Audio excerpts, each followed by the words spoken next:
Hi and welcome to Andrea's One Stop Garden. Today I am showing you how to plant blue fescue ornamental grass. It is a perfect plant for drought-tolerant xeriscape gardens. I will put a link in the description below for all my favorite xeriscape drought-tolerant, deer-resistant plants that are perfect for dry climates. So let's get started on planting blue fescue grass.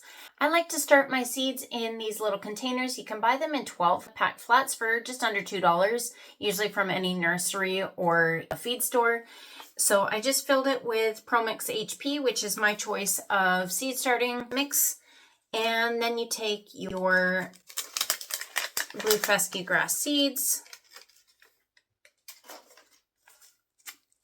and you lightly sprinkle it on top of the soil, just like that.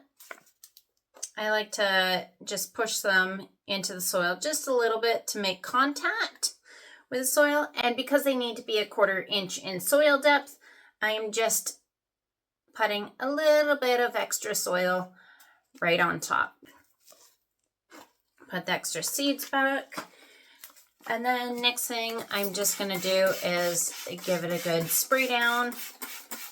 You want to make sure that the seeds are moist, but they're not saturated in water. And then I take a little bag. You can use saran wrap if you don't have a clear bag. And I will make a tag for this right after.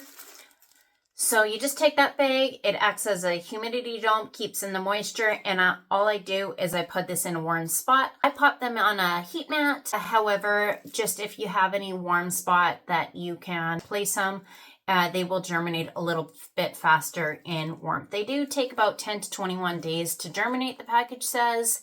So I find they germinate a bit faster on my heat mat. Well, there you have it. That is how I plant my blue fescue ornamental grass from seed. If you like this video, please hit the like button and hit subscribe to the channel if you would like to see more gardening videos like this. And like always, thank you for watching.